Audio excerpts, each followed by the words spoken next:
The Ballon d'Or market crash caused by those loans that everyone got and some of the biggest players in the game absolutely soaring down. I, for one, lost a ton of coins on Hansen, and I'm sure a lot of you lost coins on some of your bigger cards, but you're here to make them back, and I'm here to make them for you. So all you've got to do to say thank you is drop a like down below. If you are new around here, make sure to subscribe. If you do want constant trading and investment tips, make sure to join the free Discord. And if you want to go get yourself some coins, well, do you want the best team in FC 25? Yeah, baby! Do you want to be able to buy players like this or this and not be stuck with a team like this? Oh! Then you need to head over to skycoach.gg, select the amount of coins or which weekend league boost you'd like, make sure to pop in Pro Recall at checkout, and enjoy your new team. So let's talk about it. There was a market crash. It was caused essentially by a load of cards that were dropped in the game that weren't meant to be there, and it has done a lot to a lot of people's accounts. It's affected everyone. I've personally lost, I think, nearly 200k on Hansen. I'll be honest, getting the wrong Netherlands player from this pack is absolutely gutting. But speaking of Virgil, my current journey in FC is to try and make the coins to go get him.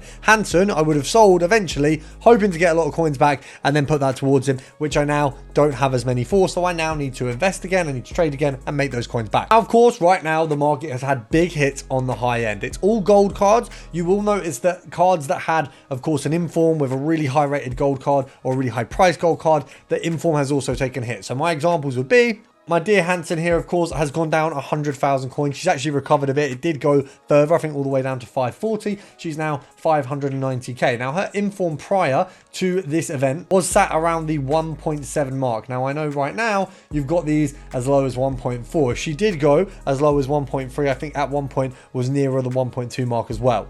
Another card to note, of course, Hernandez. We all know the guy was worth like 500k as a gold rare. He's gone down to, I think, 300. His inform has actually gone up seemingly, which is a really weird turn of events. This card is more expensive than it was before, but if we go to his base card, you can pick this up at around 350. So that inform has actually managed to stabilize in a very, very rough market. If we look at players like this De Jong, previously 1.3 mil, has gone all the way down to 1 million coins, and there was literally 5 cards on the market before the Ballon d'Or event.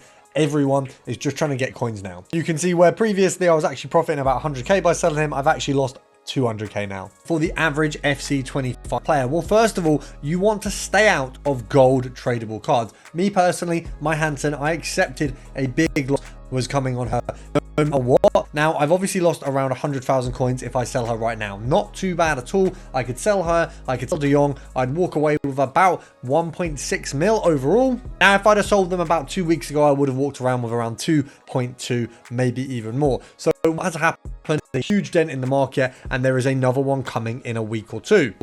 I personally will be removing all tradables from my club for that period. No matter who they are, De Jong will be going, Hansen will be going, and they are vital parts of my team. I'll be replacing them with whichever untradeable card I have for their position, picking up icons to fill the slots in the meantime because they shouldn't be affected too much. But remember, guys, they're going to re-release all big special cards. I can imagine we will have a re-release of Hansen, a re-release of a lot of the big rush players, and it's going to affect the market massively. So in the meantime, what we need to be doing is investing carefully. Now, anything 83 all the way up to 88 is an investment right now. If we have a look at the cards, 87s 11k, 88s 15k, 86s 8k, 85s 5k almost, and then for our 84s and 83s are a little bit above what they should be in terms of what you're investing in. Actually, you want to invest in them at their minimum and then sell them on for 1.2, 1.3. Of course, constant content that is actually affecting the 83s prices right now, but you will be able to win these on bid for around 900 coins, maybe 950, and it is a safe bet to keep a load of these on your transfer list.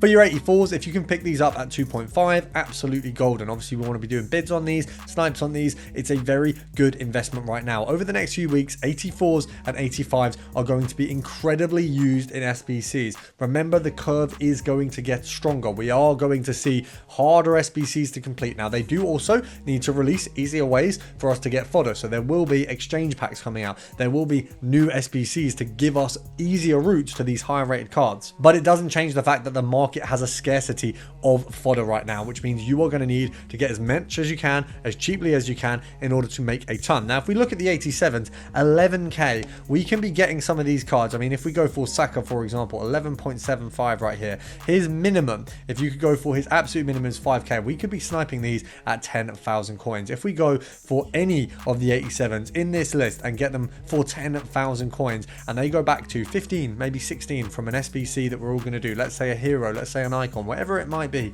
you are making bank. Similarly, 88, once there is an accessible SBC, Patelas doesn't really count as accessible. A lot of people can't afford to do her at all. But once there's an SBC that is not only accessible, is universally interesting, not like your Patelas, something like a 89 icon that's cheaper, something like an icon that isn't Varane, you know, these crappier cards that have been coming out. You know, we've either had one at the end of the scale at the minute. You either get Varane, you get Patelas, you get your Rafinhas, who are 5, 6, 7, 1.5, 2 mil, you know, these insane costs from 500k all the way to millions of coins, or you get Varane, you get trasher cards like Robertson, which, don't get me wrong, Robertson's a good card, you know, for a lower end team, he's actually good. If I didn't have Mendy, I'd consider a card like that, but it's not amazing, and it's not something that's going to get a load of people going, yeah, I want it. I consider it for my bench, and that's kind of the mark that you've got to look at for these cards.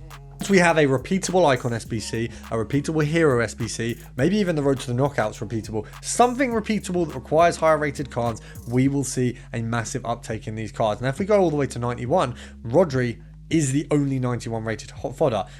De Bruyne, Kane, Kerr, only 90 rated fodder. You've even got Bellingham, who is now 64,000 coins. Absolute plummet of that card. I mean, if we look at the likes of Patelas here, 230k, previously a 450,000 coin card. Huge drops. You've got Bomati also dropping to 100,000 coins. Insane price drops on these insanely high rated cards and high sort of demand cards even, and we can take advantage of this. Now, I would say Rodri, Haaland, Kane, De Bruyne and Kerr are all potential huge investments. I would actually say if you're going to go all in on one of them, De Bruyne is a safe bet. 90 rated card. He will probably go up to 40k, 45 potentially if we do get a huge SBC coming out. Now, I think that there's going to be a big icon by Black Friday because we've just not had any yet. If we look at the likes of Varane, this card is just simply not as desirable as what they could have had a Roberto Carlos. We could have had a good keeper. You know, if they put Buffon on an SBC, you're getting half the community doing it. Obviously, you can't do a Centurion's Buffon. That card would be 1.5 mil or 1.3 mil, whatever that might be. However, if you put a Roberto Carlos standard, as I say, Buffon, if you go for Zambrotta, Centurion, something like that, that would get the market moving. And I do think EA will realize to see that soon. So make sure to be picking up your fodder. Make sure to follow this channel. And of course, I'll see you tomorrow. No surprise at all, guys. We have another hero pack to go with the hero SBC. This one is rated up to 87, but we're praying for a good one and hopefully not the same person I get in the pack. We've got Cam, we've got Litmanen. I think Litmanen. I don't know if that's trash or not. You guys might have to help me gauge on that one. Is that trash? I've not seen him. We got Cordoba. Is that a double? Did we get double hero? Wait, that's quite cool. Wait, so one of them wasn't even the hero from the pack, and Cordoba's sick. That's a dub. That's a double dub. What the hell? What the hell? And we got Haaland. Oh my god. That is a good pack. We got Cordoba. Litmanen sucks, and he was the one that we shouldn't have even been in the pack. That's crazy. That is crazy. That is an insane pack. 1 million coins almost return from a pack. I can't believe we've got that. Make sure to subscribe. Make sure to drop a like down below. That might be the craziest pack of FC25 so far.